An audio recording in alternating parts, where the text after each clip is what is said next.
This video is made for adult collectors because RID2015 was 8 years ago. I bet y'all feel old now.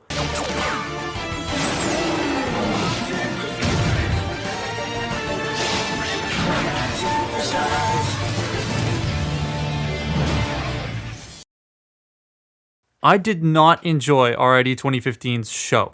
As a fan of Prime, I thought it was a pretty poor follow-up, but even though the show was not to my taste, the toys were pretty damn good. Hot off the heels of Age of Extinction's new precedent for very kid-focused toys, the toy line was filled with one-step, three-step, flip and change, yada yada yada. Stuff that most collectors wouldn't really be interested in, but the target audience, kids, they were totally interested in that stuff. However, we still got something from this toy line, the introduction of Warrior Class. Before I get into this proper though, I should mention there's a Patreon if you want to check it out. It'll be linked to the description. I do extra videos and behind the scenes posts, plus names in the credits and all that. Nowadays, Warrior Class is roughly deluxe-sized toys with a gimmick and serviceable articulation, just not the Starscream. But back then, Warriors were basically simple and cheap deluxes, and this line was full of them. While I don't own all of them, I do have a sizable amount to make a video on. While each one I don't feel would be enough for a video each, let's clog them all in with one video, 7 of them. Also, I sound slightly congested because it is very cold. Pain. So to preface this, about half of these are Takara Adventure versions, half of them are Hasbro versions, and 2 of them have toy hacks on them, and 1 of them can't stand. Jesus. Oh, I wanted to like the Steeljaw mold. Will you please stop falling over? The furnace has just turned on and I hate my life. Using his tail, you could prop him up, but mine's loose, so fat chance of that happening. I will say, in the police deco, he looks badass. I was a huge fan of the whole animal bug motif the cons had, and Steeljaw's design was no slouch, and the toy does a pretty okay job with what it had to work with. The reason he falls is due to the lack of heels. All he needed was a couple of little flip out sticks from the bottom of the foot, and boom, you would have solved all the problems and been a hell of a lot better, but it's not. He does come with a Wolverine claw that's painted red on this deco, so it looks like it's covered in blood, and geez, dude, these are for kids. He is completely hollow. I know that's gonna bug some people, but it's because of how the tail transforms. Speaking of the tail, it's got 3 segments in it. You can pose it at the base, the middle, and the top, but you can't really pose it because he just dies every time. His articulation is fairly standard, regular chicken legs and arm stuff, but the elbows are super weird, and I just have to show you what I mean. So the elbows are on like ratcheted sliders, which makes it weird. Like, all right, just have a look at this. So here's the elbow design, and for transformation, it does that. But because it does that, pull out till it clicks. You can't bend the elbow forward without pulling on it a little bit more, and then the elbow goes forward. For some reason, that's how it works. Like, it goes back fine, but I have to tug and then bend it. Otherwise, it straight up will. I'm gonna snap it. So it's weird. Both of them do that too. Like, it's out of focus. But I can't bend it without pulling it and then bending it. And they're clicked in place. They are clicked all the way out, and it's just weird. It's always the first one too, because if I get it past that, now it's fine. But if I go anywhere down to like straight and want to bend the arm, gotta pull, bend it. It's very weird. Transformation is interesting. It does a lot you might not expect, and that's gonna be true for a lot of these toys that I'm looking at. The way his legs tuck in is really satisfying, but getting the arms in place can be rather annoying. The tail tucking in, though, is very nice to form this scary looking SUV. I like how in this deco, it has like a spooky vibe to it. The color scheme hasn't changed much, but the words police are clearly visible with the con logos. All it's missing is a to punish and enslave, and then he can hang out with his buddy Barricade. I know Toy Hacks never made stickers for the Takara Adventure stuff as much as they did the Hasbro RID stuff, but it would have been cool for them to make a sticker sheet for this guy that said to punish and enslave to put over the back wheel. The clock and stow on the top, which is nice, but because it's red, it sticks out like a sore thumb, but that's it. And the reason I start with this mold is because it interests me the least. It's neat, but the heel problem is just a nuisance. I used to have Grimlock. His elbows exploded. I no longer have Grimlock. I have a friend who likes Strongarm a bit too much. Strongarm was one of the characters from the show that to me started off very annoying, but over time you grow to like her, and that's what the whole point of her character was, so it works. The toy, yes, somehow I have two. So this is the Hasbro one covered in toy hacks, and this one's a Takara one that came with Phantom Jaw. There's also a green one called like Grijiber or something, but I don't have that. Strongarm is probably one of the definitive warriors. Like you think of that class and you think of her. And they did a pretty good job capturing the shell model. The proportions are out of whack because of the engineering budget put towards these toys, but it's pretty serviceable. I'm not the biggest fan of how they went about doing the doors though. I really wish they could angle up a bit like how they do on Bumblebee. The gun is odd. It's got a blast effect coming out of it that you cannot remove, and I personally like it, but old me apparently didn't because I cut off the Hasbro one. I don't remember doing that, but I guess I did. The deco on the Takara one is much nicer. Remember when they used to do that? I love how the head turned out and how the chest is a lot more vibrant. Obviously the Hasbro one here looks better because of the toy hacks, but you know. Her posing is pretty standard too, nothing out of the ordinary, but on the Takara one specifically, I have one issue. So her shoulders during transformation, they have this like little rocking mechanism that goes up and down. But on the Takara one, for me, I gotta remove the gun for this because it's gonna get in the way. If I move the shoulders, that whole rocking mechanism starts moving. Whereas on the Hasbro release, it doesn't do that at all. And I don't know if that's just a me thing or a Takara thing, but the Takara one, yeah, like it just straight up is moving the whole thing. Yeah, it's not doing much, whereas the Hasbro one, it's completely fine. I don't know why that is. It's kind of annoying on the Takara one when you go to pose it and all of a sudden all the arms are moving at the same time. But yeah, it's weird.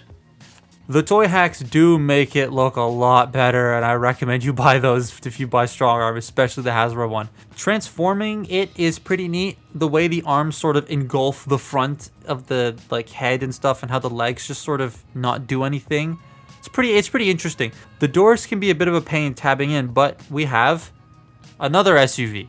Nice. This one has a much more dynamic deco than Phantom Jaw, and I like it. And again, the toy hacks look a lot nicer on the Hasbro one, but the stock is pretty good too. Better than that bland-ass retool Ratchet. God, man, that thing needs a lot more color. The weapon storage is really great. The gun just hides away and fills in that hollowness in the bottom of the truck. It's also a big truck. Like, it's a big alt mode for a Warrior Deluxe. I do really dig Strongarm. I mean, if I didn't, I wouldn't have two of them. I do recommend getting Strongarm. I know on the surface he just looks like a normal-ass Kids Bee, but the toy actually has a lot going for it. This is covered in toy hacks, just prefacing that now, and I urge you to get them because Bumblebee looks so plain without them. But the proportions, the stature, the way he stands there with the rest of them, he just fits the show model so well and it works. And that's the main reason I like it. It also comes with a big dumbass sword, and I don't have it, but I honestly don't care because I thought the sword looked stupid. I do really like how free the arms are to pose. The shoulders look like they would get in the way of everything, but they don't. It's the legs that are limited. Due to his short knees and lack of heels and where the back kibble ends up being, it tends to like be a bit annoying to pose. But unlike Phantom Jaw, you can shift his weight more effectively to accommodate the lack of heels, and he stands. Take that, Phantom Jaw. Honestly, I like the way he looks standing there just in a basic pose, and the stickers do drastically help that, but they are starting to peel, so pain. I put these on like when the toy came out, so they're old. Articulation is very standard, but the shoulders have double ball joints and the feet can move forward and back. Not to mention the wings can flap, and he's got a waist joint and they can get out of the way of those shoulders. So it's all just, it works in tandem with one another, and you wouldn't expect that on something this cheap. Transformation is actually kind of unexpected. Everything tucks away and sort of hides. But the fact that the legs and the feet become the front of the car is neat. I don't think we see that very often. Unlike Sideswipe from Revenge of the Fallen, for example. And how the doors swing up to hide the arms away. It's just really nice. It's shell-formering without being too shell-formery. Car mode is flat and sleek, and it looks sick with the stickers. The tooling on this... Get the stickers, please. The tooling on display here is pretty nice and quite detailed for a simple Warrior. Hood vents, headlights, hood panels, tail lights. I promise I wasn't trying to rap there. And the stickers add the word bitch, but in a much more friendlier way, and I absolutely adore that. I like this. This is also not sponsored by Toy Hacks. I just really like their products, and they're also already on these toys, and I'm not about to take them off for the video because no, I'm not doing that. Scorponok is really cool, and also not. The weight distribution's all off. The skinny, spindly, loose legs have trouble keeping the guy standing because of how bulky his upper body is. It's weird though, because like if he's in a pose, he's fine, but standing still, he just falls over. God, there he goes. It's such a unique toy though. Lots of interesting things going on. Also, look, this is kind of funny. I like this. His hands and spindly legs really sell the whole scorpion thing, and the tail, which doesn't tab in. It's a shame because it makes messing with the robot a lot more frustrating. I do like how the shoulders of the claws and how they end up here is pretty amazing, and it's simple at the same time. His articulation is fine, but limited in areas. The legs can only do so much before he starts falling over because of how heavy his upper body is, and the shoulders like to come out every now and again. Oh, and it's extremely limited at the head, but what he has, I guess, is serviceable. It's a shame though he can't do any sword poses very well. So his transformation does some kind of interesting things, and then one really interesting thing. It's not like your traditional scorpion transformation, arms up, legs back, tail up. It's not like that. It kind of does that sort of, but then it hits you with the shoulder pads, which, if you notice, they look kind of like claws, and that's because you open them up, and then they slide around the arm. They engulf the arm, wrap around, and there you have the scorpion claw. Isn't that so neat? That's such a really interesting solution to this random design problem that they would have had to deal with, because how else do you get this to work? I will say it makes them kind of rattly in scorpion mode, and then in robot mode, as you saw a couple times, they like to just fall off. But it is still a pretty neat thing to see on something this small and this cheap, because these were like $15 when they came out, Canadian, so that's like, what, 10 US or something. And then the rest of it is super simple, and boom, scorpion. Now that's an incredibly cool scorpion mode. I love how the tail is shaped, how the claws end up, the legs look menacing. This is why I like this toy so much. The scorpion mode is killer, and it has an opening mouth, and the sword plugs into the tail to make it even more deadly. It's such an effective beast mode, and it's the reason I keep it around. I dig it. I display it in this mode. Fracture is a great bike former. Remember how I was raving about Oil Slick? Check out that video, by the way. And how simple he was, yet it made him super fun? Same idea here. Even though he's the size of a medium deluxe, with the right stature and angles, he can look super menacing, especially in photos. Like, this is probably the most photogenic warrior out of all the ones I've messed with. I believe he was a bounty hunter in the show, and he sure looks the part. All the angles and pointy bits remind me a lot of Lockdown. He's even got his mini cons integrated into his shoulder, however they can't come out. Pain. He comes with a sniper, which is neat, and due to the size of the hole in the front, it's blast effect compatible. I would clap if that didn't blow out the microphone. He just oozes badassery and swagger in the most basic poses, and the insect-like head makes it feel very intimidating. His posing is very much standard. It's actually quite basic, but again, it doesn't take a lot for him to look good. Transformation is delightfully simple, but also really unique. Every part sort of ends up where you would expect, but there's like a really neat torso flip, and the arms go in a really interesting spot to lead to a pretty neat looking bike mode. It's a very low down and sleek bike that for some reason I lost the kickstand to. Why is the furnace picked up speed?